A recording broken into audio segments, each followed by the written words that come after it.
I was staring at the glass like a daydream she came walking past. Eyes that told a story behind that mask. Can we do this dance from 6 feet away? Can we make it last till they say it's safe? Baby, rescue me, just hold my gaze. Baby, rescue me and stay from 6 feet away.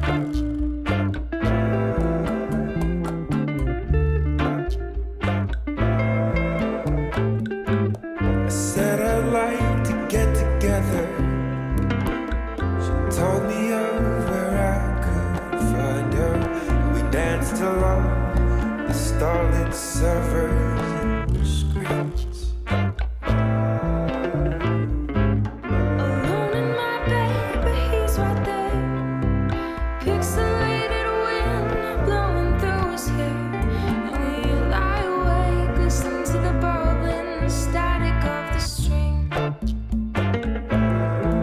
Can we do this dance from 6 feet away?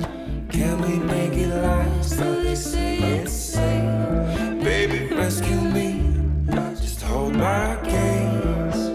Baby, rescue me, and stay from 6 feet away.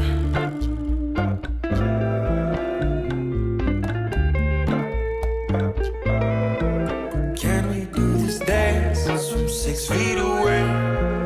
Can we make it last till they say it's safe? Baby, rescue me, just hold my gaze. Baby, rescue me, and stay from 6 feet away.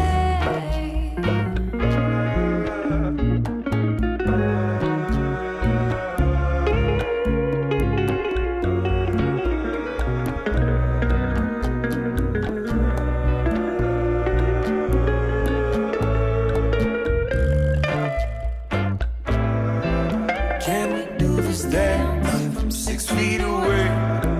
Can we make it last till they say it's safe? Baby, rescue me, just hold my gaze. Baby, rescue me, and stay from 6 feet away. From 6 feet away. Baby, rescue me. Baby, rescue me.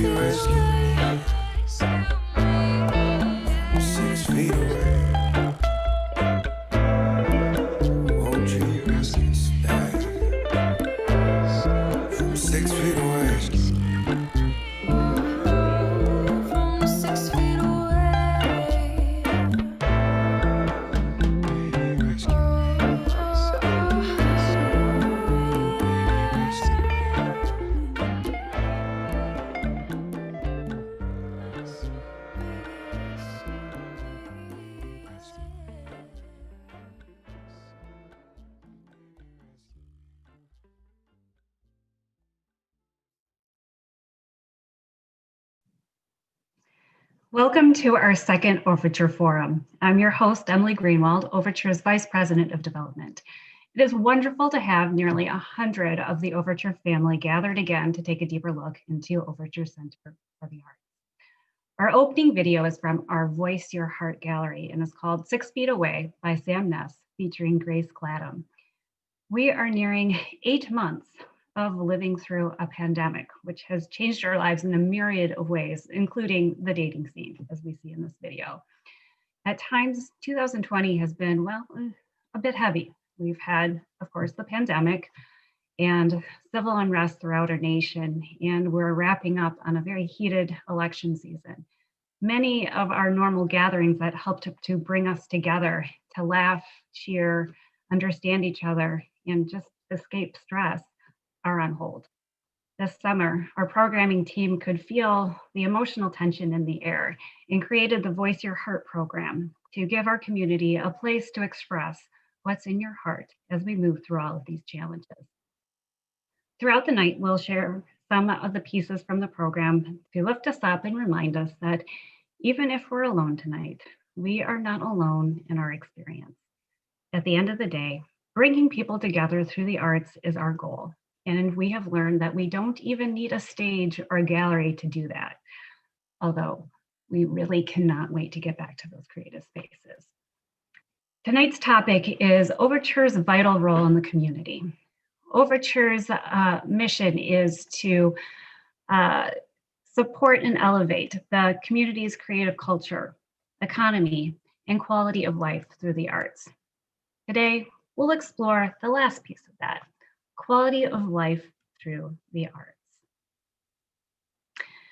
We have three special guests. I'm excited to share a conversation with Randy Cohn, who is the Vice President of Research and Policy with Americans for the Arts. And he studies the impact of arts on education, the business sector, the economy, and also quality of life and well-being.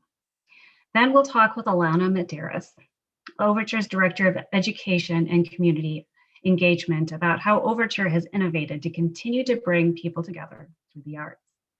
And as we head into the winter months, we have Dr. Brad Smith, a psychiatrist and the medical director of the Rogers Behavioral Health Oconomowoc campus and Eating Disorder Recovery Services, who will share how we can build our own mental resiliency. For our live segments, please use the chat feature to ask questions of our guests and share comments throughout. Before we meet our guests, I want to answer a question that a few of you asked during after our last Overture Forum. It was about the damage Overture sustained this summer. On Friday, May 29th, a car missed the turn at the intersections of State Street and Fairchild and ran into the building to the left of the State Street entrance. On Saturday, May 30th and Monday, June 1st, the protest turned violent and Overture did sustain some damage to the windows along the State Street side of the building, as well as graffiti. Like most State Street businesses, we did end up boarding up our windows as a safety concern, but also to prevent future damage. We were very eager to participate in Madison Arts Commission's mural program to recruit diverse street artists to create murals that have used, and we've also used some of the boards for our own Voice Your Heart program. We haven't had any significant damage since that first week in June. Even our local stagehands union got involved. As you may know, stagehands are hired to work on shows and live events throughout the area, including Overture. March 2020 was slated to be one of the busiest months in recent memory for IATSE, the stagehand union, and then the world stopped. According to a recent In Business magazine article about live events, it said that 97% of live events have been canceled. We were really excited on September 24th to have nearly 60 stagehands return to Overture to move out the Wicked set. It was our first tech call in over 6 months, and it was great to gather again for the theater. If you are concerned about stagehands, they certainly have been having a hard time. And there's a GoFundMe page for stagehand emergency fund. And that was organized by our Justina Vickerman here in town. And please, if you are concerned and would like to help out a friend, I know they could help. They could use the help. As for the windows, our insurance company did approve the claim and they are on order. And fun fact, the windows come from Germany and are still en route. We expect to have them at some time in November and the repairs will be taking place then. As businesses take down the boards, they are there's a group with the Monona Terrace and also the Wisconsin State Historical Society that are storing them and cataloging them for future exhibits. The murals are just one example of how arts can really help people to look at tough subjects in different ways and to create greater understanding of different perspectives. And it was wonderful to participate in that project. Last week, I had the opportunity to sit down with Randy Cohn, who sends his regards to Madison. He wasn't able to join us live tonight, but he's been to Madison several times in Overture Center as well. In his role as Vice President for Research and Policy at American for the Arts in Washington, D.C., he collects data from all over the United States, including Overture, to qualify and quantify the impact of the arts nationally, regionally, and locally. In this video, Randy shares the results of his 2018 research and how the arts impact quality of life in a community. Well, Randy, thank you so much for joining us for this Overture Forum. Could you tell us a little bit about Americans for the Arts and your role as Vice President of Research and Policy? Thanks, Emily. Great to be with everybody. Americans for the Arts, we are a national organization. We're in Washington, D.C., and we work very broadly across all the arts just to connect every American, make sure everyone has the opportunity to engage, to participate in the arts, to be a creator, to make sure every child has access to a quality arts education as well, which is so vital for our future. And we've been around since 1960, so we've been doing this a long time. We helped get the National Endowment for the Arts established. And I've been there somehow for 29 years, Wow. since 1991. Started as a very small child. And so as VP of Research, what I try to do is make sure we've got the case-making tools to talk about the value of the arts in our community. You know, we all love the arts. They inspire us and bring us joy and connect us and build memories and experiences.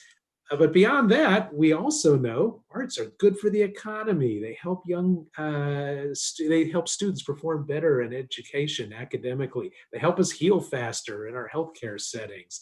You know, they create a competitive business environment. So the arts add a lot of value to the community as well. And that's what I've been doing my almost 3 decades there. It sounds like a dream job, in my opinion. It really is great. And we're really grateful for the work that you do. Overture frequently shares our data with you, and that has helped us to understand where we fall into the national realm of the arts, but then also regionally, and that has also helped us to communicate our impact in the community. So again, thank you for allowing us to be a part of the work that you do, and we certainly benefit from your work. Thank you. You hit on it a little bit, that how do you quantify the value and impact of the arts? That's one aspect of our mission, is to support and elevate the quality of life of our community through the arts. And so, as you said, a lot of those things happen individually and internally through that transformational experience we have. So in your research, you've dug into that much more deeply. How do the arts really provide that meaning for us in our lives? Yeah, in a lot of different ways. Obviously, so Overture Center, it's a fabulous organization. I've been there, I've spoken there, I've talked about our economic impact studies there. So this is a real pleasure for me to be with you all. And boy, under normal times, I'd be there and happy to join the crowd. So, but they touch us in a lot of different ways. And, just for example, we're all really struggling through this pandemic right now, and people are very uncertain. And, there's, isolation and distancing and depression, anxiety issues, popping up, which, with the population. And, the arts just have a really powerful impact right there. And we're part of a big international study that shows when the arts are part of our life, just 30 minutes a day, whether we're watching, virtually, whether we're playing a piano and creating personally, there are measurable benefits to our mental health. We see anxiety and depression go down. We see people feeling better about their today and more optimistic about their tomorrow. And so that's one of the things we're doing right now, just to try and gauge what's the impact of this pandemic and the arts role in helping us persevere through all of this. Now, we also know, though, from our research, in a more pragmatic way, when we get to the other side of the pandemic, and there will be another side, and we're just not sure when, but there's two big things we have to think about as we, get our communities going again. And one is we've got to jumpstart the economy and, get people out of their homes and going to local businesses. And Overture Center is just a great example of this. Every time in Wisconsin somebody goes to an arts event, they average about $37 in event-related spending per person per event, not including the cost of admission. So, remember back when we got to see an arts event last, well, did we just like run in there, see the show and run home?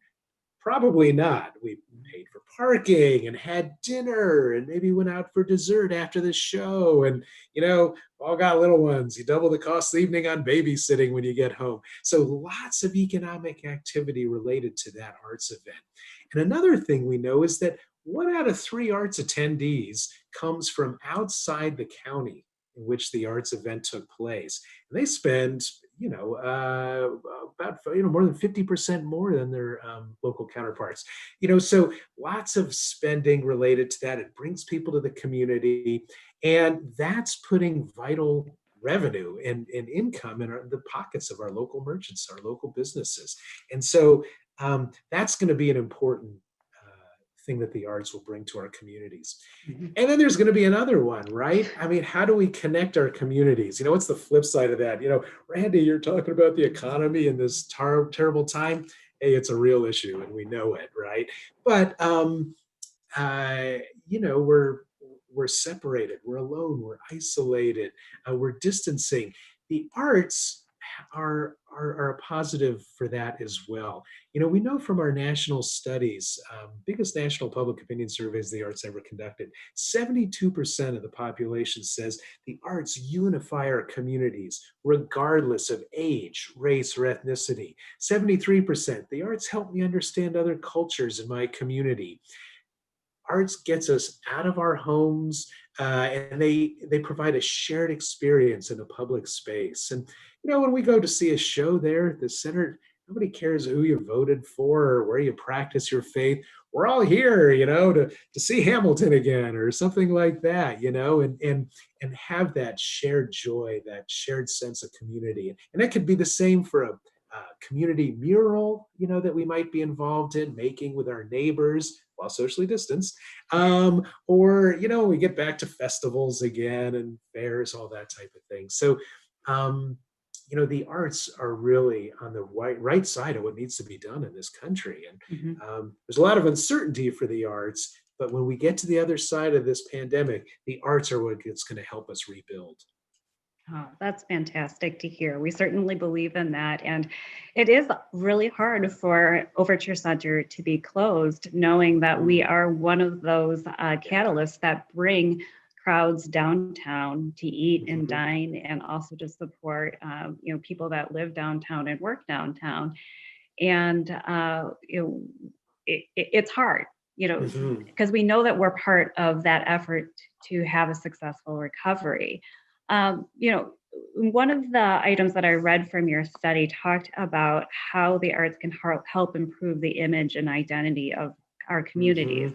Right now, Madison has gone through a period like lots of other communities across the United States where we've had a lot of peaceful protests, but we've also had some violent protests as well. And that has impacted the way people feel about this area, that maybe it's not as welcoming as it was before, and maybe they feel unsafe. How can the arts help change, be a positive change in making it a place that's welcoming once again? Yeah. The arts certainly affect the image of our community, and they really are the the character and the essence of a community as well. And it's very hard when we're in a situation now where every night 1,000 people are not coming downtown to have this cultural and shared experience and going to local businesses and so that really is a challenge on we see that on communities across the country. There's more than a business challenge, but it defines us. And it's when we think of Madison, we think of the culture, we think of the people who live there, and arts and culture really brings out that essence. And it's been unfortunate now because nationally 60% of arts organizations are not open. Overture, so for essentially not open, and we're not sure when that's coming back, and it will come back. But that's really one of the losses I think that we're seeing, is that the arts provide this community connectedness, those personal well-being things. 81% of the population says, the arts are a positive experience in a troubled world. And they provide, about 75%, provide pure pleasure to participate in. And so people need the arts. And it could be any kind of the arts, and it's our big institutions and small institutions, and it could be, just experiencing a piece of public art walking by. But that's something that we need to find a way to maintain as much as possible, even now, and really make sure we focus on supporting our arts organizations so they're around to provide these benefits when we get to the other side of the pandemic. And the public gets this. When they're asked about their big arts institutions, the Ovation Centers of the world, 90% say it improves quality of life and community livability. 86% of the public says it's good for local businesses, good for the local economy. So people get it. And I think if we ever needed evidence about the importance of the arts in our lives right now, we're sort of seeing the contrast of it via the dearth of the arts. If that makes sense. Right. You certainly don't know what you had until it's gone. Yeah, that's not the truth. In so many aspects of our lives right now. You mentioned that 60% of arts organizations are closed right now. What are some of the other impacts that you've seen to the arts sector at this time from the pandemic? It's been a devastating period of time for the arts. Certainly unlike anything else, anybody who works in the industry or generations past that has worked in the industry. Sometimes I think if only this was just a recession, we think, is it a bad recession or a horrible recession? But, we've got a playbook for recessions, and it's hard, but we know we can change the business models. And now there's so much uncertainty as to, will there be a vaccine? When will enough people take it? And so 60% of those organizations not open. Most of those don't have an open date. They're just not even sure when it's going to happen yet. And so, but what we've seen nationally is 96% of organizations have had to cancel performances or events.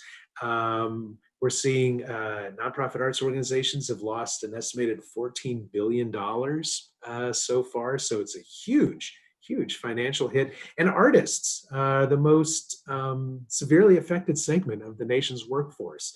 95%. So effectively all artists have lost some form of creative income. And 63% of artists and creative workers fully unemployed. And they expect to lose an average of $22,000 in creative income this year because of the pandemic. So it's really been very, very challenging times. Yeah, certainly we can feel that in our own community as well. Yeah, the evidence is really all around us. All right. Have you seen any positives in the arts sector coming out of the pandemic? Yeah, one of the impressive things is about 60% of organizations are making their cultural and artistic product accessible virtually, through social media or online. And a similar percentage are finding some way to be engaged in the community with the purpose of helping people get through all of this, and just to deal with the psychosocial impact of what's happening. So, the arts organizations really do see themselves as parts of their community. And we're seeing arts organizations try to partner with different agencies, whether it's economic development or tourism or health, just different ways. Or even, we're seeing arts centers, performing arts centers be voting venues, because we need more places to vote so we can be more socially distanced when we vote. And so everyone's trying to find a way to get as involved as possible and connected to their community. And those are certainly positive upsides. It certainly is. One thing that I think I've seen that I've been really proud of is how people have come together to become arts advocates. Again, as we were saying, you don't know what you had until it's gone, and have positively reached out to legislators and within their communities and said, we support funding for the arts because we want our communities to have this when we can do so again. Here in Wisconsin, we've had 2 major grants for live entertainment venues and arts and culture, $15 million for each of those programs. So we can keep Wisconsin creative and also a great place to live. And so again, thank you for your research that helps us to articulate that among our legislature, and also among our citizens here in Wisconsin. Yeah, that's great. And that's something everybody can do. That kind of support, because the arts organizations need support. An organization like Overture Center, a lot of people don't realize 60 to 70% of their income comes, from ticket sales. And they depend on those contributed dollars from individuals, from, businesses, and from the government to keep the cost of the arts affordable. How do we make the arts as accessible to the community as possible? And, that's something anybody can do. You just pick up the phone or shoot an email to your member of Congress and just tell them, what, the arts are important. Have a story. We've all got, an amazing story about how the arts have touched our life. I've got a golden rule at Americans for the Arts: no number without a story, no story without a number.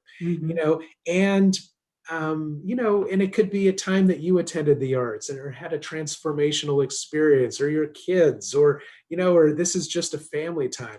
I know the Nutcracker, is like the most performed ballet, by a long shot in this country. And people live, for generations around the holidays. That is something that they do. Well, that's pretty much not going to happen this year. I guess maybe we'll watch a version of it on TV or something. But, for a lot of people, the arts mean family, they mean community. And let decision makers know that that what the arts mean to you and what the arts mean to your community, and tell that story. Wonderful. Speaking of that, one of the campaigns that Americans for the Arts has been working on is Arts Create Hope. Can you tell us a little bit about that work you've been doing? Yeah, and so it's a big national campaign we're doing, and you can learn more about it at americansforthearts.org. It's right there on the homepage. But, it gets back to the thing we started talking about, how the arts bring us joy and community and connectedness and inspiration and hope. And in such challenging times, boy, that's something we really need. And we've got a hashtag. It's a hashtag Arts Create Hope. And you can post a picture, post a story, post a memory. So hashtag Arts Create Hope. And you can actually just go and type that in something and just see what arts means to so many people. It's really exciting. And there's just lots of great pictures and stories and memories and talk about what the arts mean in your life. And so what we're trying to do also is, really push, that personal well-being aspect. help people understand how the arts are connecting our communities, and really helping with diversity and, the justice issues that our communities are facing in the terms that, the arts connect us. Remember that statistic, 72% of the population, the arts unify our communities regardless of age, race, or ethnicity. And lastly, there's, a little political action aspect to it. And the easiest way to do that, by the way, go to artsactionfund.org.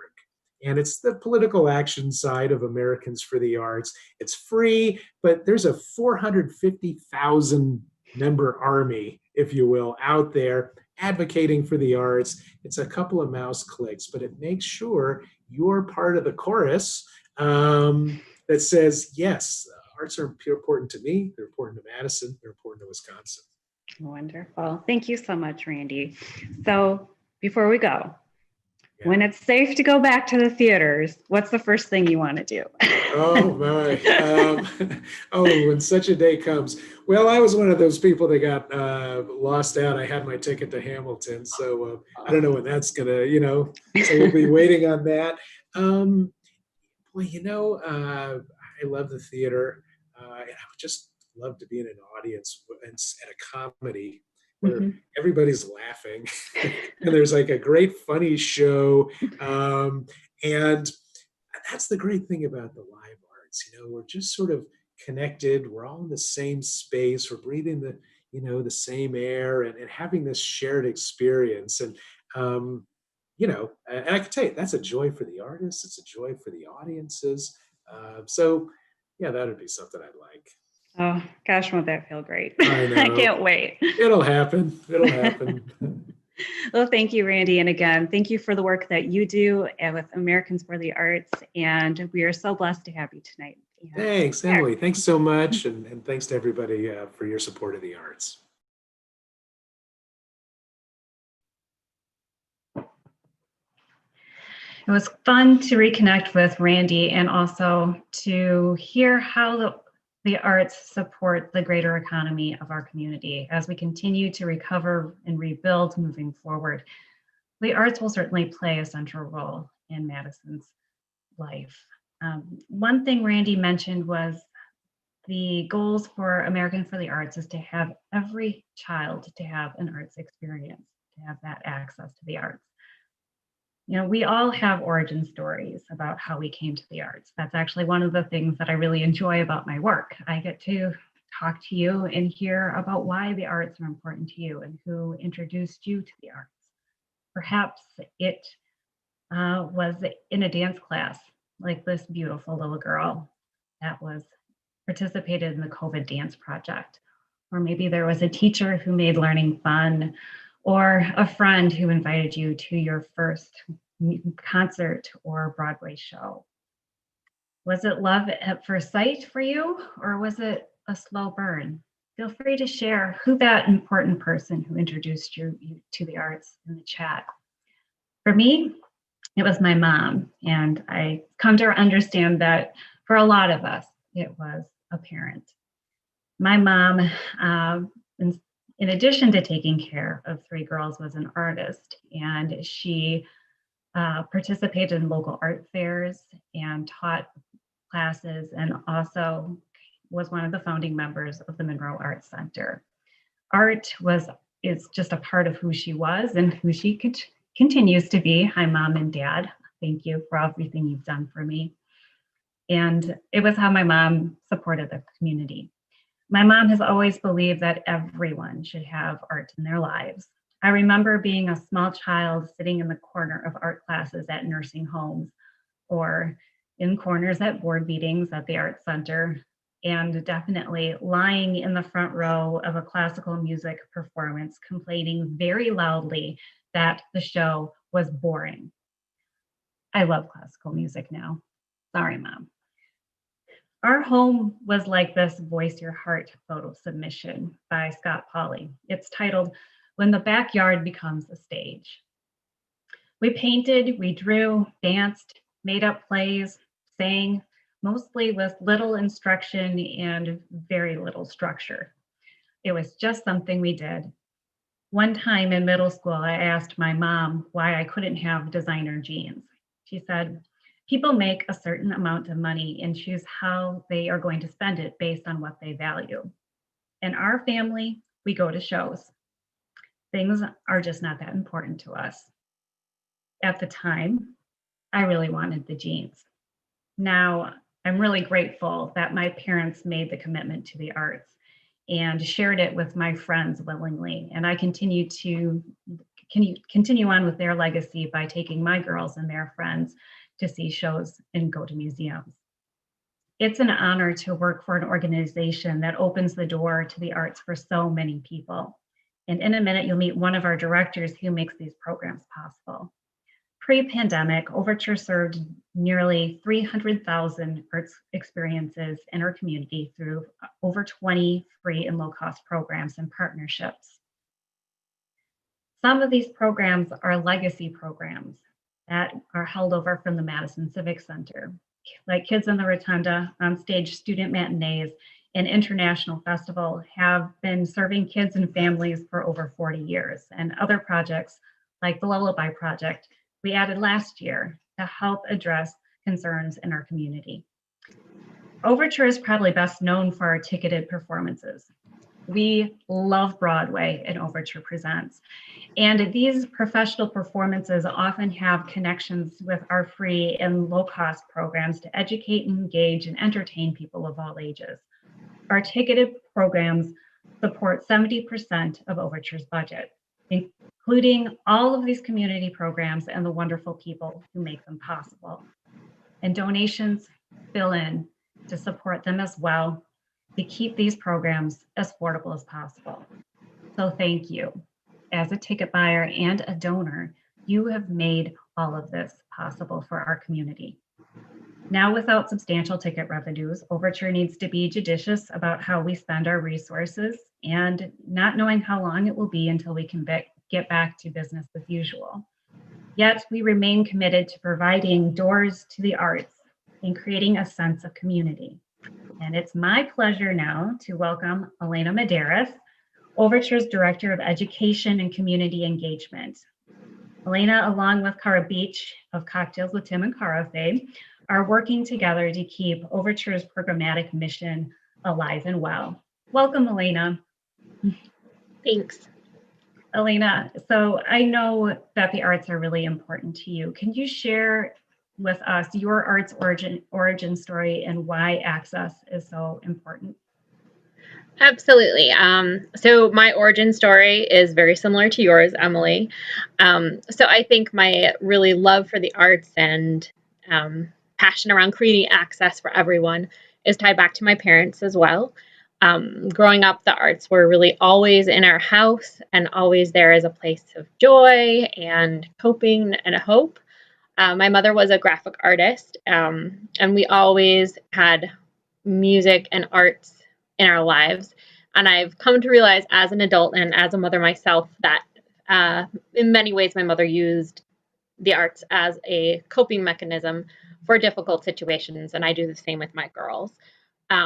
One story that just kind of comes to mind related to that is we had a horrible flood and our house was literally falling down around us. And my mother had us sing a family lullaby together. And I remember that the arts were always there. My father was a special education teacher, and we ended up having some students and foster siblings growing up, all of whom had some sort of a disability. And no matter what our family looked like at the time, the arts were always front and center in what we did. So going to shows like Kids in the Crossroads, which is now Kids in the Rotunda, or just singing around the house or playing games, drawing games on car trips. It was always a part of our life and just what we did. And when I was 7, I was diagnosed with a chronic neurological disorder, and the arts were, again, a way for me to cope with my new normal and my new disability and finding hope for some better things to come. I started acting around the same time with Playtime Productions, performing at the Civic Center at the time, and then working with CTM and Madison Theater Guild and the Rep, and growing up and falling in love with arts administration eventually. So I've really seen firsthand the impact that access to the arts for everyone can have. And I'm incredibly lucky to have that as my career and to have that be what I do every day. And it's really my passion now to enable those experiences for all of our other community members. Thank you. I know your parents sound like really just amazing people, and thank you for sharing your story with us. As you've mentioned, it's really been our passion to keep those experiences front and center and at Overture always, and that has continued to be our passion right now. How has Overture continued to do its community programming, and what changes has it made to be able to keep bringing people together in the arts? Sure. A lot of changes, obviously. So I was lucky enough to help lead the Meet the Artist for Wicked on March 13th. And then we had a session for our Lullaby project the very next day. And then everything changed and everything stopped. And so initially, I think like a lot of us, we were really kind of using stopgap measures. We were thinking we are just going to adapt as much in-person programming as possible to virtual. So we did things like our galleries and cocktails with Tim and Cara.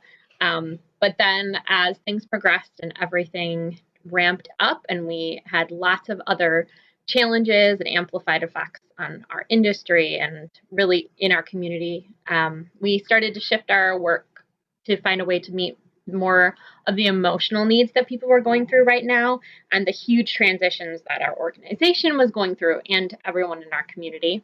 So we really did that by focusing on what we do well, which is providing engaging arts-based experiences that are unique and personal and positive with our community. So one example of this is the Voice Your Heart project that has been referenced, and you've seen a couple pieces of that. So that was a project in which we invited everyone in our community to use the arts to express themselves however they were feeling in that moment, whether that was anger or fear or joy, just knowing that there was a place for that.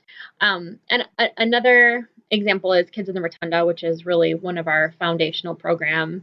In March, most parents and caregivers were desperate. I was one of them working working from home remotely with and I can't remember, a 4-month-old and a 2-year-old. So we knew that there was this need for the social outlet and the support system for parents, and that the arts were a way to do that. And so many families depend on the support of Kids in the Rotunda and those experiences. So we did, again, what we do best, I think, which is really lean into our relationships that we have with our artists and Monona Terrace to do some virtual Kids in the Rotunda experiences. So we partnered with Monona Terrace on their summer series that they run, providing some educational content and then weekly content around a different art form. So we covered everything from the history of hip hop to capoeira, in really quick and fun and easy to engage with and meaningful in the moment experiences for families. And then another example is the Jerry Awards, going virtual and providing an experience that students and teachers and families were asking for and that they needed during a time where shows were canceled. Kids had been working on their musicals for so long and those shows were canceled, and there was so much uncertainty looking forward. So there was a great need there to do something. And then alongside these really program-specific adaptations, we also thought more broadly about new audience needs, really looking through a lens of empathy, and thinking differently about how we see our audiences and different groups of people that we partner with and work with. So we thought about things like people who are isolated and stressed and bored, eager to learn, people who are angry, and then figuring out how we could work on our partnerships some more, to provide some online content. So we curated online content to meet some of these new needs, which we've kept updated on our website. And then we've shifted some partnerships around as partners we work with went into more virtual. That's really wonderful. to hear, how we've been able to respond in these moments. We talk as staff quite a bit about some of these things are things that we've wanted to do for a long time. We just didn't know how to work them in and how to, actualize them when we had all the in-show live things to do as well. Have you learned anything surprising about working in this new space? Yeah, I think there have been a few opportunities that have come out of this and some surprises. One, which this is really not a surprise, but it was a push we needed, I think, to really recommit to purpose, the why of what we do, really looking at who we're partnering with, and really affirming our commitment to engage the full breadth of our community. And then try some new things like our virtual field trips that we're running and our Ghost Light event coming up on Thursday, which is going to allow us to engage with people from outside of our usual geographic area and people who are homebound. And I think as well, it's been a time for us to take opportunities to have conversations like this, to think about and to advocate for the arts, and talk about what the value is of the arts broadly in our community. And something that I think I shouldn't have been surprised by, but I really have been, has been really the resiliency and the creativity of our community artists, as well as our national artists and international artists. There's really been amazing events and different unusual collaborations that I would never have thought of that have come around through this. So I think, again, it's just proof of the importance for the arts for our mental health and for our greater community. Yeah. So I know that you're really active in the community, especially in the educational space throughout Madison and into the county.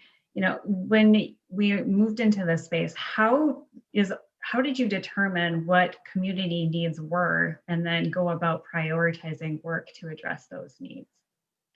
Sure. Everybody went through a huge transition, and we went through a huge transition internally as well.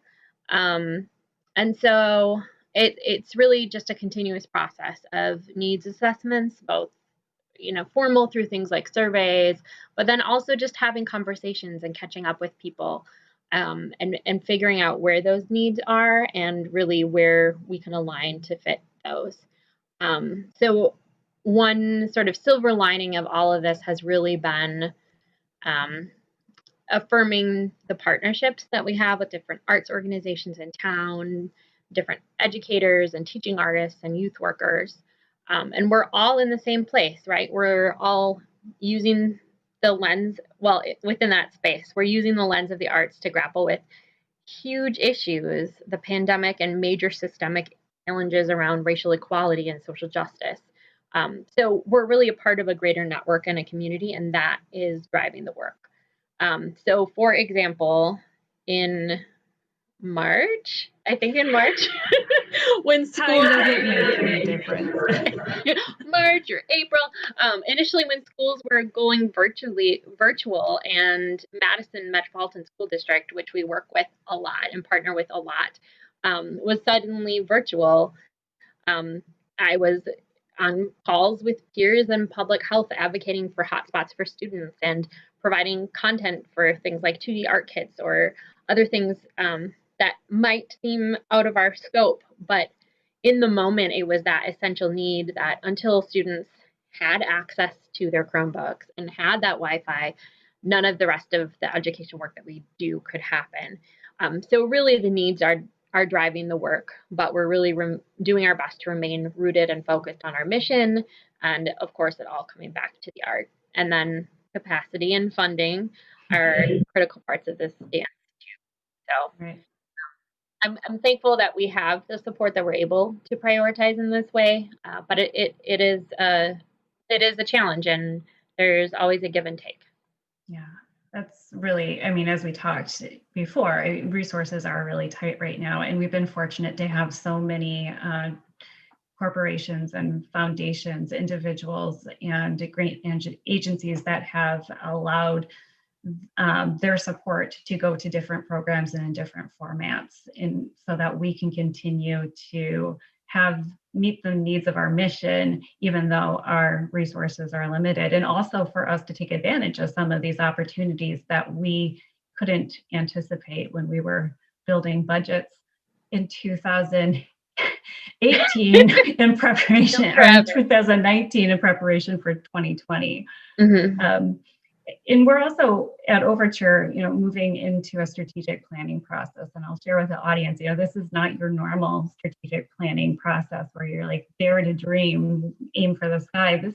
We've been, honestly, after 7 months of closure, we've been kind of brought to our core, like you said, Elena. And that's been, I think, speaking for myself, hard to kind of work through the emotions of grieving for things that we aren't able to do and may not be able to resume. So we're thinking about what we're going to look like in the future. And again, you shared with us a few different ways that these digital innovations can be really fun and engaging. And could you tell us a few more stories, particularly around the STEAM camp of how we're bringing young people together? Yeah, absolutely. So I'll go into the STEAM camp. So we have been a part of a STEAM camp that is in town for a couple of years, and it's been another great opportunity to work with our resident organizations and our artists to really bring arts experiences to students that may not otherwise have those experiences or be able to be in Overture. So the camp is offered by Strang in partnership with the Urban League of Greater Madison. And we've been a part of it, as I said, for a few summers. And this summer, it was going to be offered virtually. We typically do a day or a half day. So it was really kind of our first foray into doing a bigger virtual program like that. And we learned a lot. But one of the things that we learned was that, it comes down to the same thing, partnerships that we have with our resident organizations and community partners. So we put together a program with our friends from Madison Youth Choirs and Madison Ballet, and then Cara from Overture and myself were there to be a part of the program. And we put together sort of a sampler of different interactive arts experiences. One of my favorite parts was they put together a collaborative short dance that they each came up with whatever the move was to the song Glory with Rachel Butler from Madison Ballet. And that was really amazing. Getting middle school boys to do that was amazing in itself. And then we worked with our friends over at Madison Public Library to make sure that our sessions kind of aligned together. And as I said, it was one of the first virtual things that we had done, but the arts really spoke to the kids and they got into it. They played with the pentatonic scale and did a virtual lighting lab. They explored art as resistance and discussed some pieces from the Voice Your Heart project. So what we learned from it, I think, is that the work that we do translates into a virtual experience, and there is still a need and a place for that.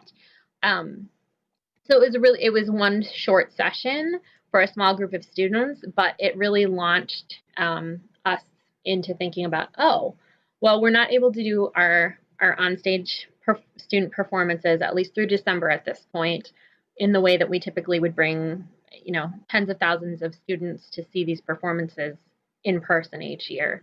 And we're also not doing our residencies and our workshops for teachers in the same way either. But this was a way for us to think about doing virtual experiences. So that actually served as sort of a prototype for our virtual field trips that we are launching right now and are working with community centers as well as some of the schools that we usually reach through those other programs. That's wonderful. Thank you for always being creative and finding a way to fill the need. As you look forward into the future of community program, what are some of the things that are getting you excited? Well, one right off the bat that I'm really excited about is this Thursday. We're hosting a Halloween event called Under the Ghost Light, sponsored by Findorf, and it's a interactive event looking at some of the legends and lore at Overture Center. So talk about kind of being pushed into a new place. It's all new technology for me. Our digital team's amazing and they're putting in lots of pieces together. But that's something that's going to be a lot of fun. It's $10. They're on sale now. We're creating a virtual haunted house, basically, of Overture, where you'll be able to hear different stories. We have lots of guests and some little performances as well. So it will be a lot of fun. And then I'm also really looking forward to seeing Vanessa Williams on December 5th. And we're also going to be doing the Lullaby Project again this spring, which I'm really excited to work on that, as well as the virtual field trip. That's something that's going to be a lot of fun and a great way to reconnect with a lot of the people that we work with. It is going to be a lot of fun. And thank you to everyone on the programming team and especially our digital marketing team that has been working what feels like around the clock to bring us a performance from actual Overture Center. I was in last week to tape a little segment for it. And oh my goodness, does it feel good to just see the building. We have Elena has agreed to answer any questions if anyone has questions for Elena.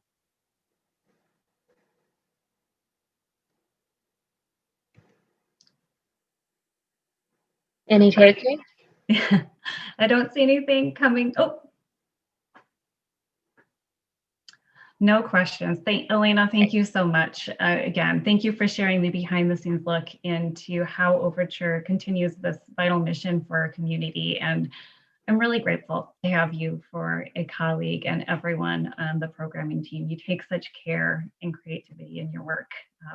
Thank you. Thank you so much. We have a great team. Thank you. We'll see you later. So, while we're all at home, our lives have changed a little bit. And I would say that my pandemic experience could really be summed up in this picture submitted by Zunlin Wang from the Voice Your Heart Gallery. Work from home life is its title, and that certainly has been my life. It feels like I have done so many dishes and I'm home all the time. And yet, while those minor annoyances do come into play, I am incredibly grateful for this time to be home with my husband, Dan, and my girls, Sophie and Allie. There are a lot of silver linings that have come out of this, that we have always worked crazy schedules. And now here we are rediscovering puzzles and board games and family walks. And I wouldn't trade that section of my life for the world. But we are going to be dealing with some winter months coming up here in potential cabin fever, which is why I'm really excited to welcome Dr. Brad Smith. He is a psychiatrist and the medical director of Rogers Behavioral Health, Oconomowoc campus, and the Eating Disorder Recovery Services.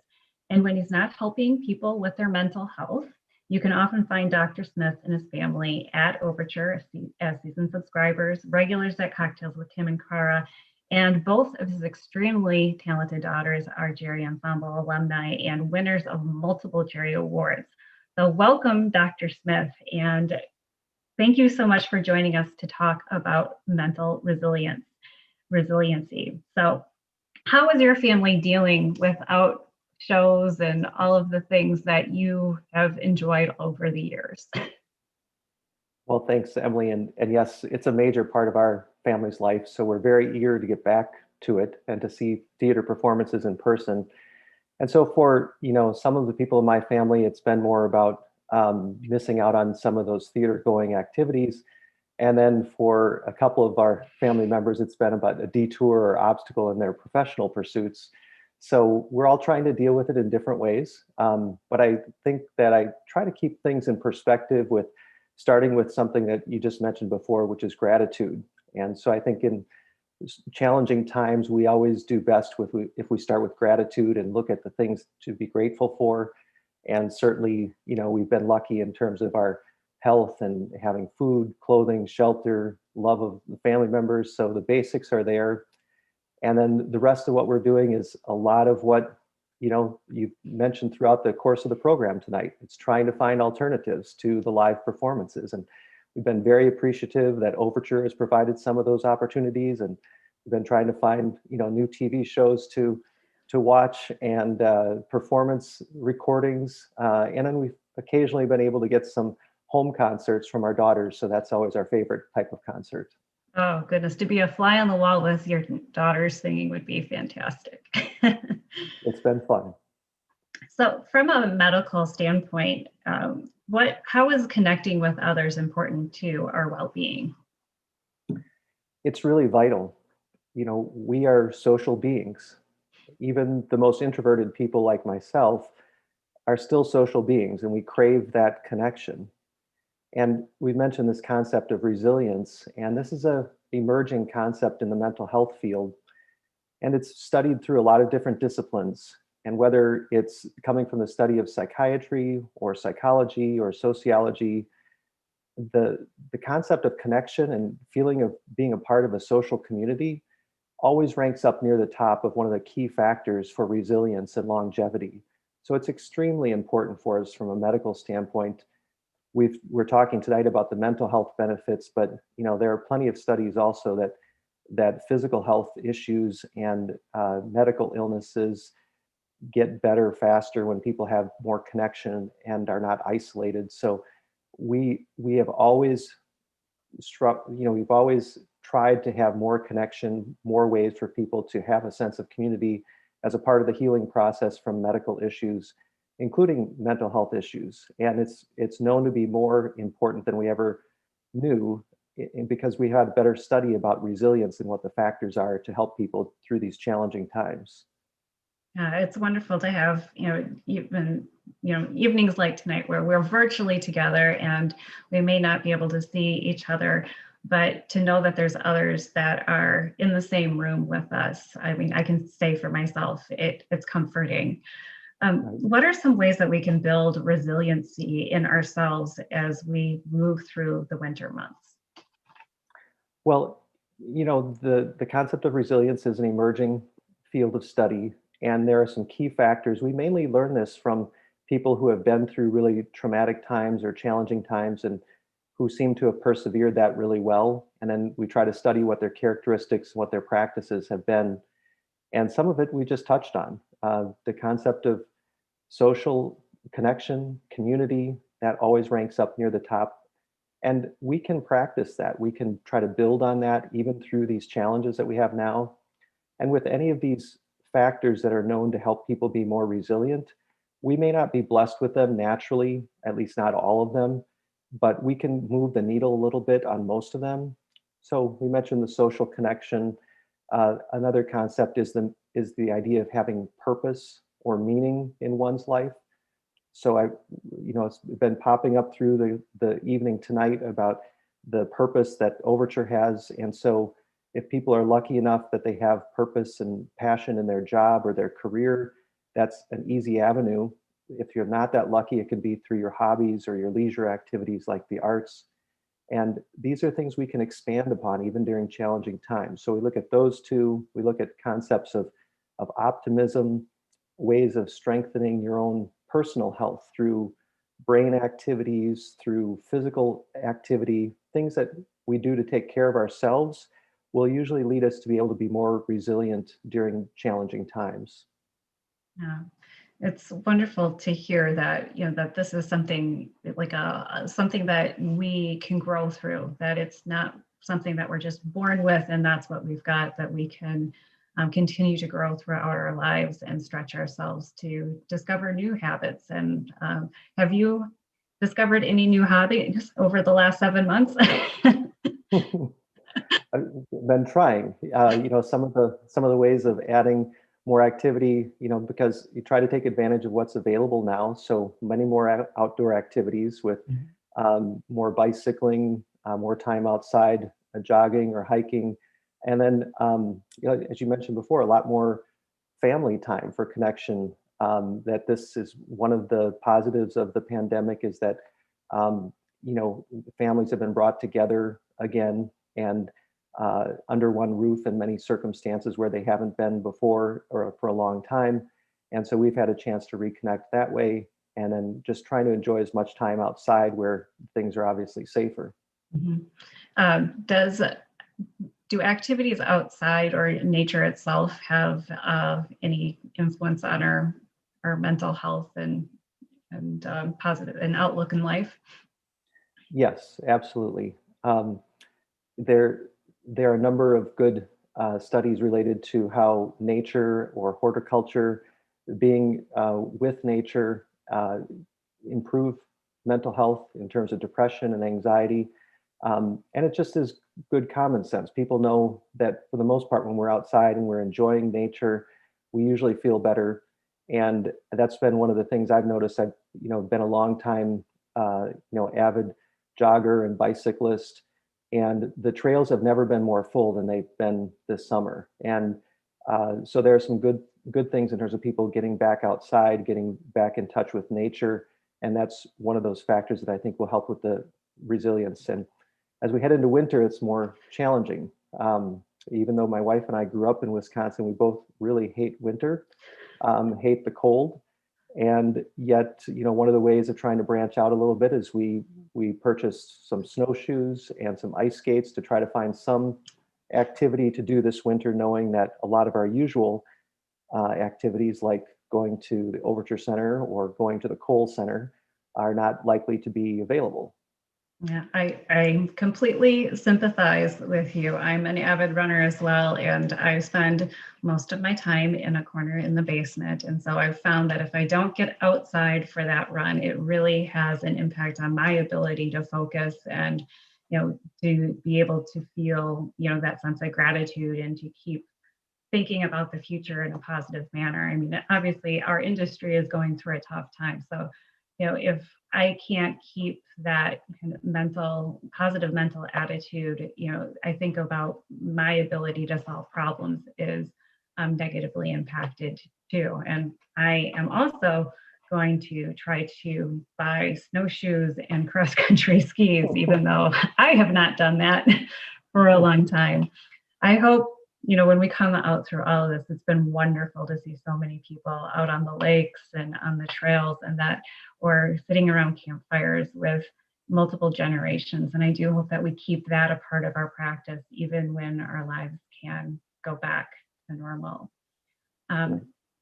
If someone is feeling isolated, either themselves or they're concerned about someone that they're close to, are there any resources that they can seek out?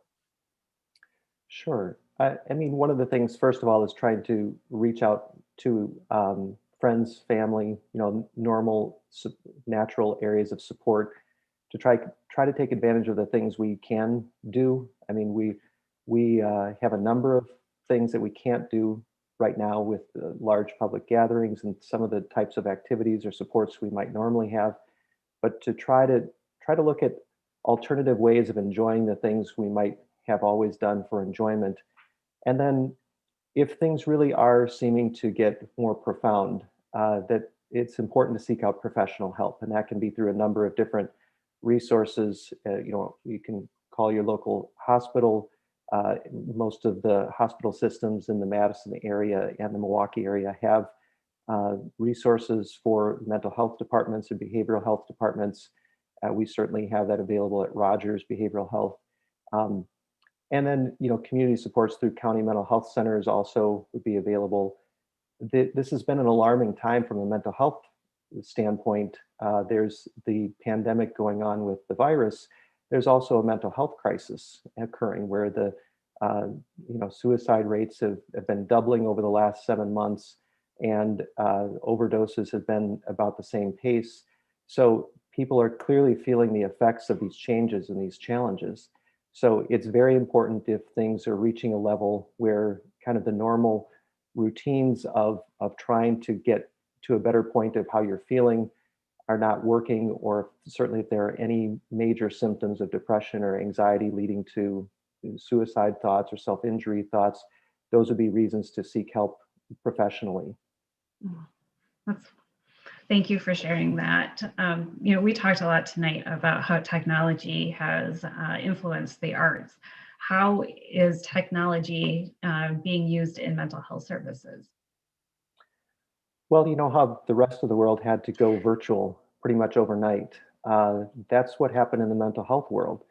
Um, so pretty much any appointment that would have been taking place in a clinic or in any day program where people go for therapy services and treatment activities during the day, but they still sleep in their home at night, very much had to go to a virtual experience. And I know we were blessed with a very, very proficient IT department to be able to help us move to that very quickly. And then in inpatient and longer term residential services, there was also a need to shift some provision of services to virtual with some people in person, but we're again trying to manage the overall risk of the infection in the hospital environment, so limiting the number of people in at any one time from our clinical teams. So telehealth became profoundly useful. It actually opened our eyes for some opportunities of how to use it moving forward. We continue to study the outcomes of everyone who comes through any of our treatment programs.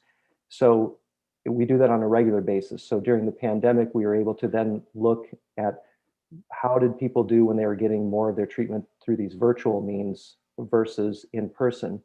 And as you would expect, in-person treatment is superior.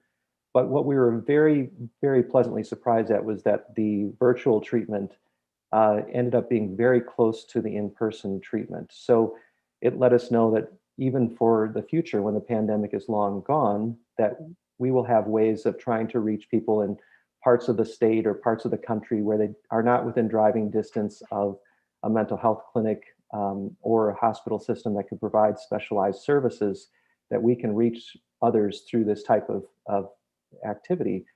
And it sounds like that's been the theme in a number of different disciplines that the Overture is experiencing, of being able to reach people differently now. And that's happened throughout all of medicine, and particularly in mental health. That's wonderful.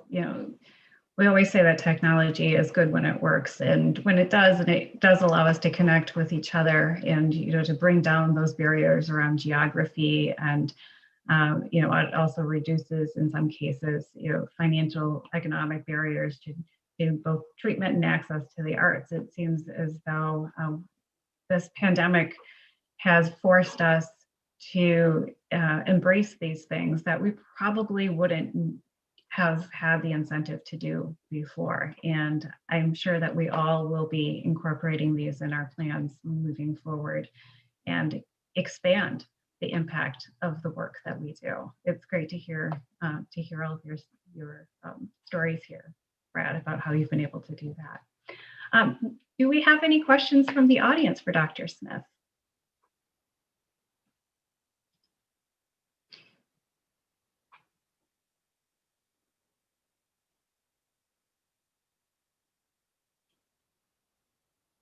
No questions. Well, thank you. Thank you so much for being here. It's been great to see you. I think the last time I saw you in person was maybe a Jerry ensemble. Probably. And it was really fun to see the Jerry Ensemble Cabaret show. And I remember when Corinne did her show, her number, my daughter was just smitten with her, but she was too shy to say hello. Well, maybe next time when everybody's in person again. That's right. That's right. Thank you so much for being here tonight and for sharing your perspective and helping us stay mentally healthy as we move into the winter months. Thank you, Emily. Appreciate it. Thank you. Well, thank you all for joining us to explore Overture's vital role in bringing people together to support our community's overall quality of life. At our last forum, I announced our intermission campaign, and I'm really excited to share with you that due to the generosity of 1,063 individuals, businesses, grant agencies, and foundations, we have raised over $600,000 towards our $1.5 million goal. Thank you so much for keeping our mission alive and helping us care for our building. We are so grateful again for all of our sponsors and who have kept these programs going, and also for all of you who have included gifts in your ticket purchases that help us with our annual fund to just put the money where it do the most good right now. If you would like to make a campaign gift, please visit our website at overture.org/give or contact any of us on the development team. Next month on November 23rd, we have another Overture Forum. I hope you will join us. We'll be taking a look at the way that the arts influence the economy. And we really are looking forward, again, to coming together just before Thanksgiving to celebrate community and passion for the arts. Thank you for coming. And I also want to send a thank you to Elena and Dr. Smith for joining us tonight, and also Dave Elkhorn and Kayla Meinier on the back end of things, helping behind the scenes. We have another Voice Your Heart performance to close out the evening tonight, and this one is from Dana Perry, who is also a teaching artist in the Lullaby Project. Her song is entitled "I'll Come Out of This," and we will all come out of this. And if you ever need a friendly chat, please give me a call or send me an email, and I will be happy to talk with you. When this is over and you are ready to hug again, the development team, be sure, is ready to hug you back. Thank you, and until the curtain rises again, please be well.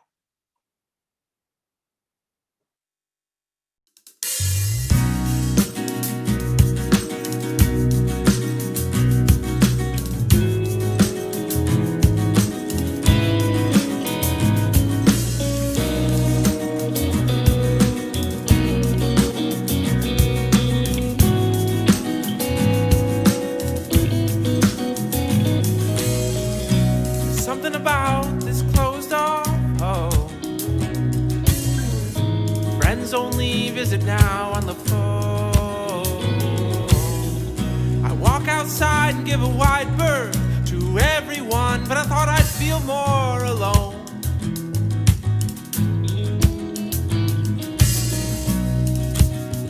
I just want to see somebody sing. I just want to hug all my friends, call them up and go out for a drink. Kinda tired of washing my hands. I don't need quite so much time to think. Never thought I'd miss changing my pants or shaking your hand when we meet. Look how we hold on. Did you really think we'd float on? Close up the cold outside, hold up and close our eyes and forget to love, 'cause everything else is on hold. We're gonna sit right here till we all come out of this. Take the time to renew. And if you sit right here till we all come out of this, I'll have a hug for you. And I'll be right here till we all come out of this. Call me day or night, then we'll all get together when we all come out of this. High fives and jamming by the firelight.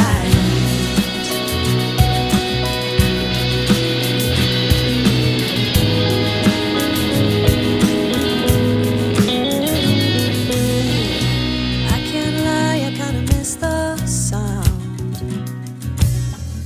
of rush hour traffic in the air. And these city lights don't seem to shine quite the way that they used to. Sometimes you gotta unplug things, wait 10 seconds of silence, then plug it back in to get it to work again. Be calm and still.